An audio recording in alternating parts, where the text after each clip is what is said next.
Recent டேஸ்ல ஏகப்பட்ட வாட்ஸ்அப்பும் image மூலியமா பாத்தீங்கன்னா ஹேக் ஆயிட்டு இருக்கு. அதுல இருந்து எப்படி நம்ம பிரிவென்ட் பண்ணிக்கலாம் அந்த அது ரியல் டைம் நம்ம பார்க்க போறோம். என்னங்க எனக்கு ஒண்ணுமே புரியலையா? இதுக்கு பேலோடு நம்ம கிரியேட் பண்ணிக்கலாம்.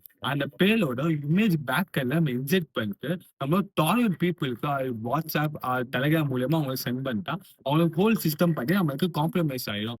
நம்ம டாலர் பீப்புள் அந்த ஃபைலை டபுள் டேப் பண்ணா போதும் அவங்களோட ஹோல் சிஸ்டம் பண்ணி நம்ம கண்ட்ரோல் வந்துடும். இப்போ இருக்க கமாண்டை வச்சு நம்ம அவங்களோட சிஸ்டம் பார்த்தீங்கன்னா ஸ்கிரீன் ரெக்கார்டு பண்ண முடியும். அவங்களோட கேமராவே பார்த்தீங்கன்னா மானிட்டர் பண்ண முடியும். இது எப்படி நீங்க ப்ரிவென்ட் பண்ணிக்கலாம் அப்படின்னு பார்த்தீங்கன்னா ஃபர்ஸ்ட் ஆஃப் ஆல் உங்க வாட்ஸ்அப் அண்ட் டெலிகிராம் குள்ள போயிட்டு உங்க ஆட்டோ டவுன்லோட ஃபர்ஸ்ட் ஆஃப் பண்ணிக்குவோம்.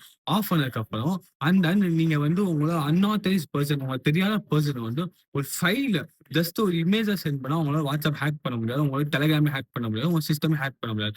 ஒரு ஃபைல் ஆர் பிடிஎஃப் சென்ட் பண்ணா மட்டும் உங்க சிஸ்டமை ஹேக் பண்ண முடியும். அண்ட் நீங்க இது ஆல்ரெடி அஃபெக்ட் ஆயிருக்கீங்க அப்படின்னா டோன்ட் பி பேனிக்.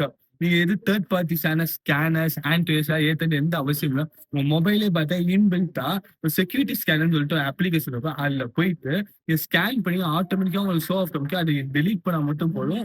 நீங்க அந்த பிரச்சனை தப்பிச்சிடலாம். இந்த மாதிரி செக்யூரிட்டி பேஸ்டான இன்ஃபர்மேஷன் தெரிஞ்சுக்கணும் மறக்காம சேனலை லைக் பண்ணிக்கோங்க, சப்ஸ்கிரைப் பண்ணிட்டு உங்க ஃப்ரெண்ட்ஸுக்கும் ஷேர் பண்ணுங்க. பாய்.